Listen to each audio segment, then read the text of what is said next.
In the fall of 1918, Eleanor Roosevelt was unpacking her husband's suitcase when she stumbled upon a bundle of letters. Curious, she opened them, and what she discovered would change her life forever. These letters revealed a marriage strained by secrets, a romantic relationship between two women, and the controversies that followed Eleanor throughout her years as First Lady. Her story intertwined scandal and empowerment, making her life both inspiring and deeply complex. Eleanor Roosevelt was born on October 11, 1884, as the daughter of wealthy socialites Anna Hall and Elliott Roosevelt. Raised in New York's high society, her early life appeared privileged. However, behind the facade of luxury, her childhood was full of hardship. Her mother resented her because she considered Eleanor plain and unattractive, a painful rejection from the one person she expected unconditional love. At just 2 years old, Eleanor survived a traumatic event that would haunt her for life. In May 1887, while aboard the SS Britannic with her family, their ship collided with the SS Celtic. The chaos led to a frantic evacuation, with Eleanor and her family escaping to safety on lifeboats. This experience left her with a lifelong fear of ships and the sea. Eleanor faced even deeper losses during her early years. In 1892, her mother died of diphtheria, marking the first major blow to her family. Just 1 year later, her younger brother Elliott Jr. succumbed to the same illness. With these two devastating losses, Eleanor turned to her father for support, but his struggle with alcoholism spiraled out of control. Elliott Roosevelt was placed in a sanitarium, and in a fit of delirium caused by withdrawal, he threw himself out of a window. Though he initially survived the fall, he later died from a seizure. Before his death, Elliott entrusted Eleanor with an important responsibility to care for her surviving younger brother, Hall. She took his request to heart and supported Hall throughout her life, but at age 14, Eleanor was left to navigate immense grief and hardship while finding her own path forward. These early tragedies shaped her, becoming both a heavy burden and a source of strength. After her father's death, Eleanor was placed under the care of her grandmother, though she continued to battle insecurities about her appearance. Often seeing herself as an ugly duckling, she was also inquisitive and thoughtful. Despite her struggles, she developed a deeper perspective on beauty. At just 14 years old, she wrote, "No matter how plain a woman may be, if truth and loyalty are stamped upon her face, all will be attracted to her." As a teenager, Eleanor grew more confident. Attending a private finishing school helped her come out of her shell and win the admiration of her peers. Her cousin Corinne, who also attended Allenswood Academy, described Eleanor as everything at the school. She was beloved by everybody. Like many young women from wealthy families, Eleanor had to attend a debutante ball, though she approached it with hesitation. This event marked both the end of her difficult childhood and the beginning of her remarkable romantic journey.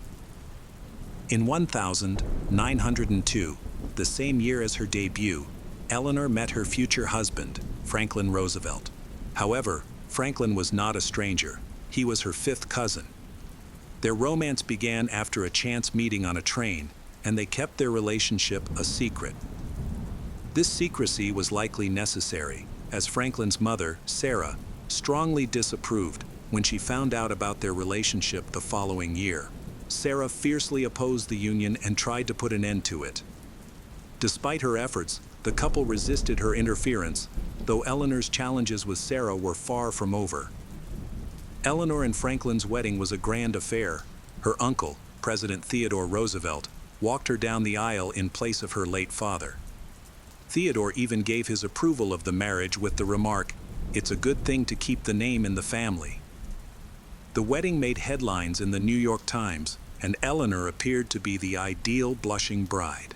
However, after the celebrations ended, her turbulent relationship with Franklin's domineering mother only worsened.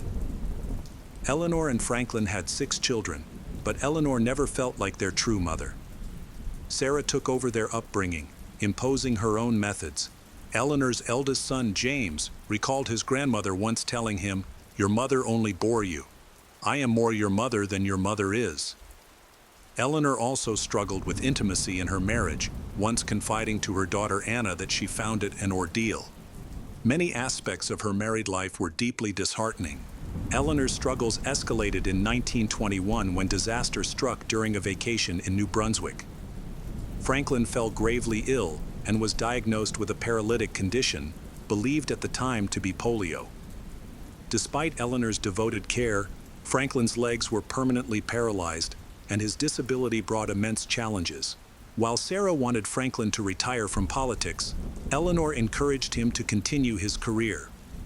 Her determination during this difficult period marked a pivotal moment in her life. For the first time, she stood up to her mother-in-law and gained a sense of independence. Stepping out of the shadows, Eleanor began to shine. She took on an active role in Franklin's political life, making numerous public appearances on his behalf and becoming a powerful and influential figure in her own right. The 1930s brought significant changes to Eleanor Roosevelt's life, both professionally and personally. While she remained devoted to her husband, Franklin D. Roosevelt, and his presidential campaign, their marriage lacked passion. Seeking emotional closeness, Eleanor found companionship elsewhere. One such relationship was with Lorena Hickok, a reporter for the Associated Press. Lorena fell deeply in love with Eleanor while covering the campaign, sparking a romantic connection. Eleanor expressed her feelings through lengthy, heartfelt letters, sometimes spanning 10 to 15 pages, filled with affectionate declarations. Their bond was evident even during Franklin's 1933 inauguration, where Eleanor wore a sapphire ring gifted by Lorena. Given Eleanor's new role as First Lady, the exposure of this relationship could have led to a major scandal. Eleanor also faced powerful adversaries. FBI Director J. Edgar Hoover despised her for her criticism of his surveillance methods and her liberal views. Hoover maintained an extensive file on Eleanor, which eventually grew to 3,000 pages, and reportedly collected evidence of her relationship with Lorena, hoping to use it as leverage. Beyond this, Eleanor developed another close connection, this time with her bodyguard, Earl Miller. After meeting in 1929, their friendship deepened, and they corresponded daily. However, Eleanor wasn't the only one with extramarital relationships. Franklin himself was rumored to have an affair with his secretary, Marguerite Missy LeHand. Despite the infidelities on both sides, Eleanor and Franklin maintained a strong partnership. They recognized their inability to fulfill each other's intimate needs, but continued to support one another. Franklin's encouragement, in particular, allowed Eleanor to flourish in her role as First Lady. Initially apprehensive about becoming a traditional, powerless housewife, Eleanor redefined the role of First Lady in groundbreaking ways. She remained active in public life, delivering speeches and, in 1940, becoming the first First Lady to address a national party convention. She shattered the precedent of previous First Ladies, writing a widely syndicated newspaper column titled My Day and hosting a weekly radio program. Eleanor even sought financial independence, earning $75,000 in her first year as First Lady, equivalent to the president's salary, and donating most of it to charity. Eleanor's influence extended beyond public speaking and writing. She used her platform to champion divisive and critical causes, such as civil rights.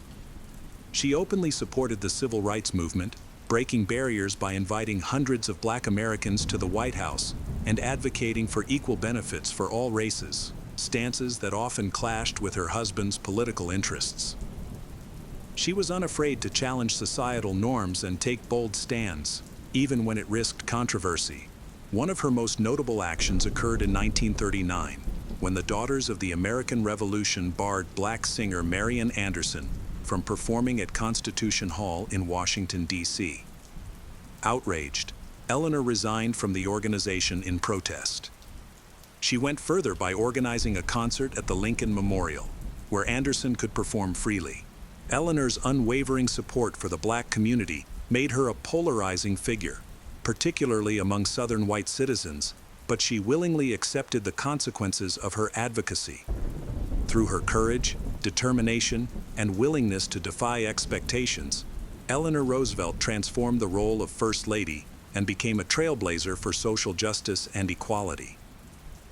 In June 1943, Eleanor Roosevelt faced harsh criticism, with some blaming her for the race riots in Detroit. Her detractors were relentless, yet their attacks had an unexpected effect. Her popularity among Black Americans soared, converting many Republican voters into Democrats.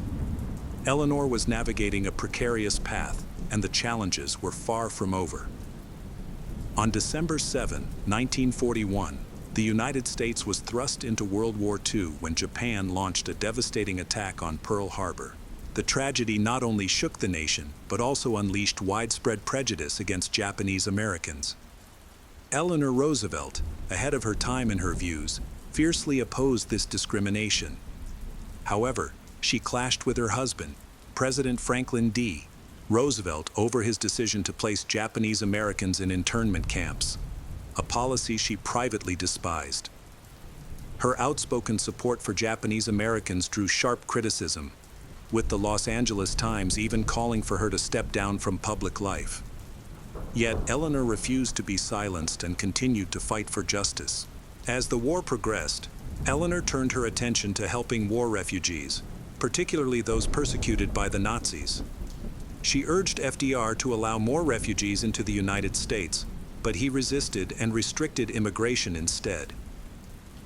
Years later, their son James revealed that Eleanor's greatest regret was her inability to persuade her husband to save more people fleeing Hitler's regime. This inner conflict weighed heavily on her, and soon, personal tragedy struck. On April 12, 1945, President Roosevelt died suddenly from a cerebral hemorrhage. His death marked the end of an era, but also brought unresolved pain for Eleanor. An old wound reopened with the reappearance of Lucy Mercer, FDR's former mistress and social secretary. To understand the impact of Lucy on Eleanor's life. That year, Eleanor discovered love letters between Franklin and Lucy, revealing an affair so serious that FDR had considered leaving Eleanor for her. However, political pressures and family intervention forced him to stay in the marriage, though their relationship was never the same.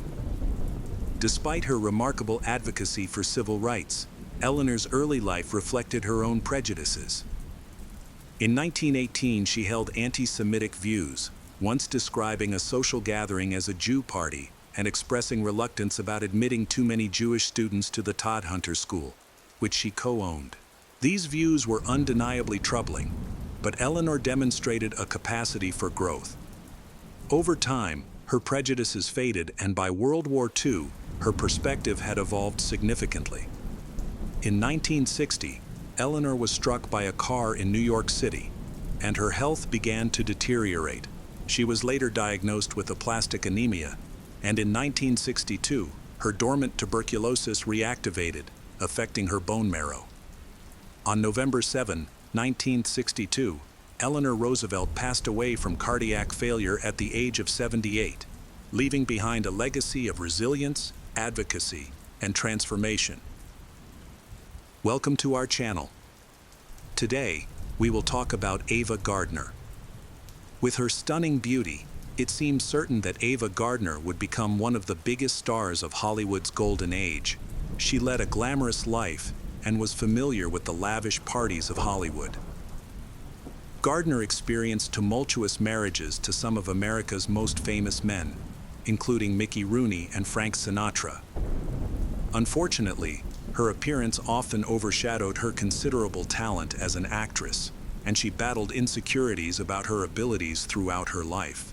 Let's explore the life of the glamorous Ava Gardner, often referred to as the Green Goddess.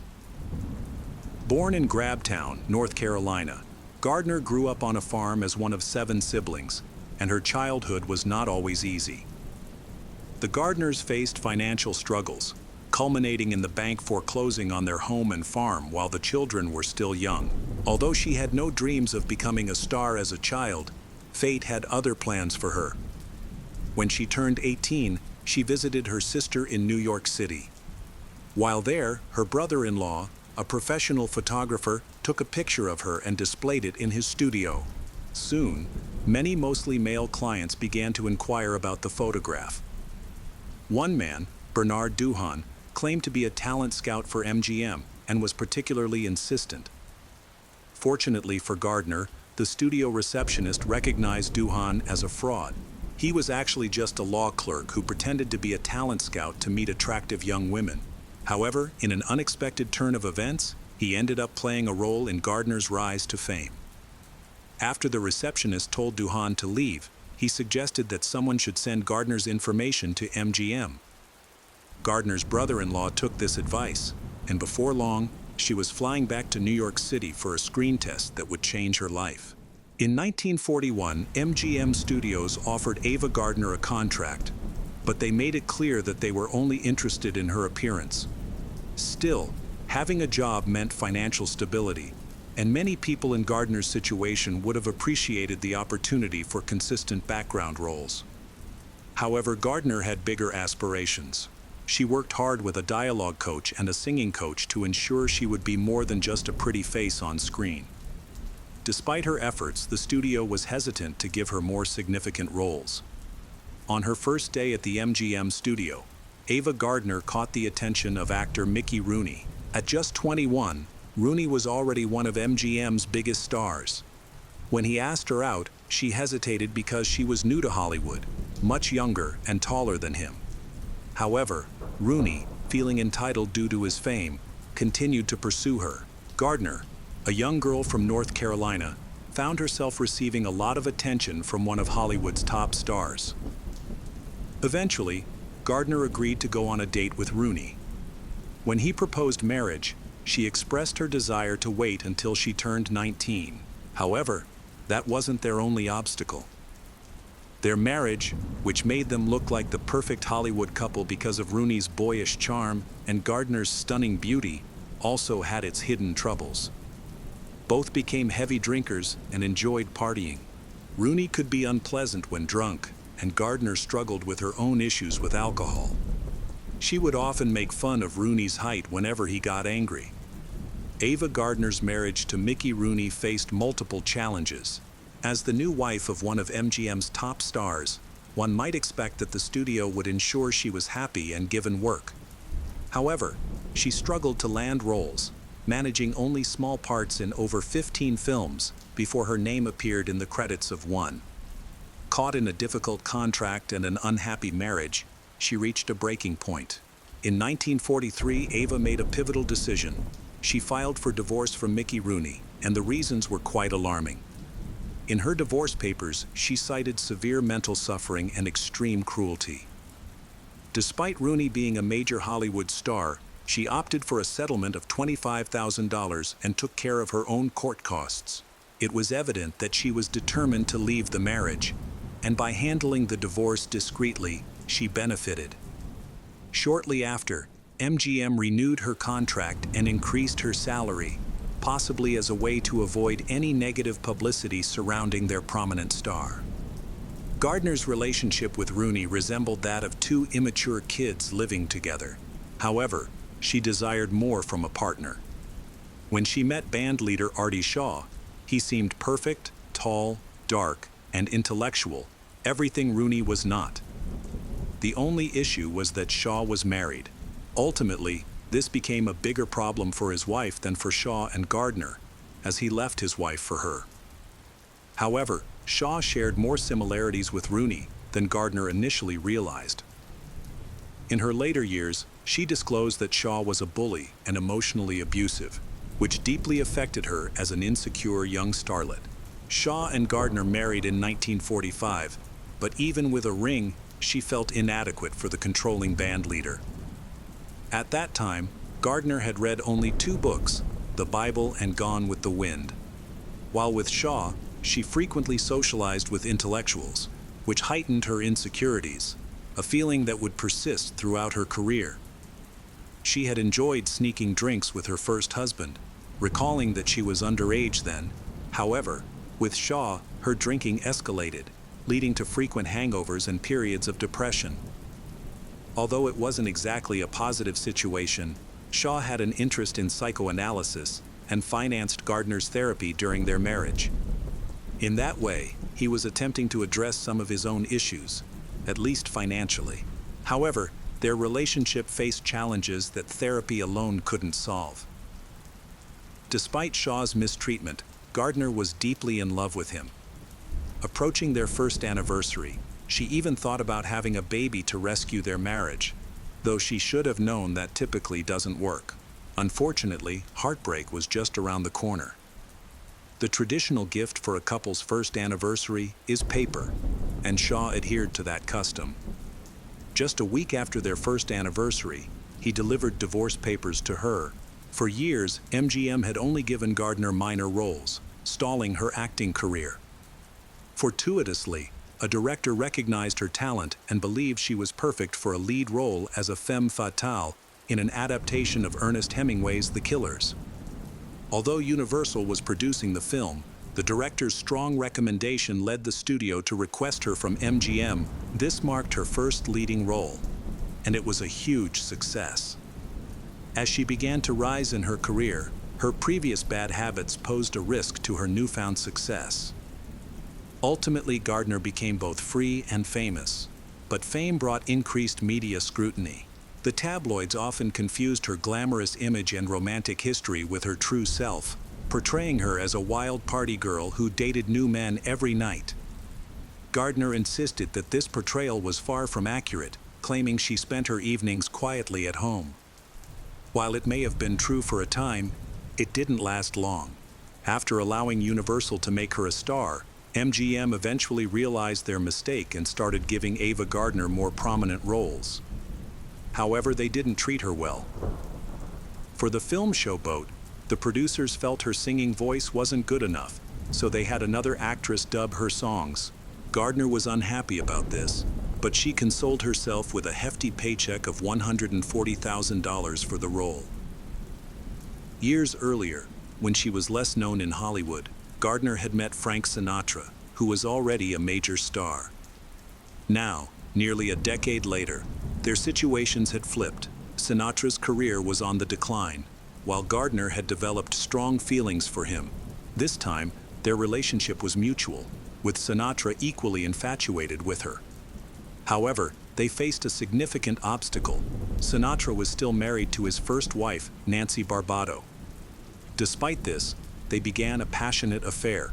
When Sinatra confessed his love for Gardner to Barbato, she locked him out of their home. Although their affair was now public, the drama didn't end there. Gardner had previously been hurt by her two ex-husbands, and unfortunately, history repeated itself with Sinatra. While he was still with Barbato, Gardner also had an affair with actor Robert Mitchum. When she mentioned Sinatra to Mitchum, he reacted violently, threatening to fight Sinatra to the death. Soon after, Mitchum ended his relationship with Gardner, possibly out of fear. Sinatra eventually left his wife and children to be with Gardner. Just 10 days after his divorce was finalized, he married Gardner. The tabloids had a field day with the news. After years of labeling Gardner as a dangerous woman, she finally fit that description. Sinatra's career was already declining, but this new marriage seemed to mark its end. Rumors about his connections to the mob didn't help, and if those connections existed, they weren't boosting his finances. Fortunately, Gardner had enough fame and wealth to support them both. When she filmed Mogambo in Africa in 1953, Sinatra was so short on cash that he couldn't afford a plane ticket to visit her, so she paid for it herself. However, she didn't hold this over him. It wasn't just financial support, she also used her influence in Hollywood to ensure he was cast in From Here to Eternity, a role that revitalized his struggling career. Despite this, their relationship was far from perfect. While Gardner was in Africa filming Mogambo, her relationship with Sinatra was deteriorating quickly. However, she had little time to focus on their issues, because the production of the movie was a complete disaster. Director John Ford was notoriously difficult and had a particular dislike for Ava Gardner, as he preferred to cast his favorite actress, Maureen O'Hara, instead of her. This caused tension on set, especially for Gardner's co-star and friend Clark Gable, who became angry at Ford's treatment of her. Every morning, Ford would mistreat Gardner, leading to a miserable atmosphere that repeated daily. One memorable scene in Mogambo featured a baby elephant accidentally knocking Ava Gardner into a mud puddle. This was not planned, and Gardner was unhappy about it. When she called for help, no one came to assist her because Ford had prohibited the crew from aiding her. Despite the challenges she faced behind the scenes, Gardner ultimately earned recognition for her talent when the Academy nominated her for a Best Actress Oscar for her role in Mogambo. However, her personal life was unraveling. Both Gardner and Frank Sinatra were heavy drinkers and frequent partiers, often resulting in public arguments. They separated in October 1957 after 6 years of marriage, but their story continued beyond that point. The end of the 1950s marked a new era of freedom for Ava Gardner. When she arrived in Hollywood in 1939, she had signed a 20-year contract with MGM, which had kept her tied down for 2 decades. After finally completing her contract, she celebrated by taking a co-starring role in the 1959 film On the Beach, alongside Gregory Peck. The film's director, Stanley Kramer, faced challenges during production as local residents were drawn to the Hollywood stars visiting their coastal area. Many onlookers crowded the beach, eager to catch a glimpse of the stunning Ava Gardner, often interrupting the filming. On the Beach was not only popular with locals, but also marked a significant success for Gardner. Unfortunately, it would be one of her last major films. By the 1970s, Ava Gardner was no longer the Hollywood sensation she had been in the 40s and 50s, and sought new challenges in her career. While filming the 1974 disaster movie Earthquake, she surprised director Mark Robson by insisting on performing all her own stunts, genuinely dodging falling concrete and rebar in the action sequences. However, not everyone was impressed. Although she played the love interest of Charlton Heston in Earthquake, critics and audiences remarked that she appeared too old for him. This trend of ageism in Hollywood persists. Today, she might have been cast as his mother instead. After that period, Ava Gardner found it increasingly difficult to secure acting roles. As the years passed, she faced not only Hollywood's bias against older actresses, but also a more personal struggle. Concerned about the cancer that had claimed her mother's life, Gardner chose to undergo an elective hysterectomy. Unfortunately, her health continued to decline. In 1986, she suffered a series of strokes that left her partially paralyzed, and her recovery was a long and challenging process. During a visit from her first husband, Mickey Rooney, in the late 80s, she confided that she had considered ending her own life. Tragically, this marked the beginning of her downward spiral. When Ava Gardner starred in the film The Little Hut, the marketing team devised a bold promotional strategy. She acted alongside David Niven and Stuart Granger as 3 shipwrecked sailors on a tropical island. The producers even bought a small island in Fiji, naming it Ava, and organized a contest allowing winners to lease the private island. However, the film itself did not leave a lasting impression. After enduring numerous health issues due to years of heavy drinking and smoking, Gardner became a recluse in her later years. She spent the last decade of her life in London, accompanied only by her housekeeper, Carmen Vargas, and a Welsh corgi named Morgan. One day, Vargas returned from shopping and made a heartbreaking discovery. Gardner had fallen in the front hall of her London apartment and had been lying there for several hours without anyone to help her. When Vargas found her, Gardner's last words were, "I'm so tired." She died from pneumonia, likely due to her long history of health problems. Gardner was 67 years old. She didn't want anyone to be left without support, so she ensured that her housekeeper, Carmen Vargas, and her dog Morgan would be taken care of. After Gardner passed away in 1990, her longtime friend Gregory Peck hired Vargas, and Morgan the dog followed along behind her. Gardner's family organized a funeral in her hometown in North Carolina. The private ceremony was attended by only a few close friends and family, and many important people were noticeably absent. None of Gardner's 3 ex-husbands attended her funeral, Despite her hard work to achieve stardom and find love, Gardner's life ended in sadness and loneliness.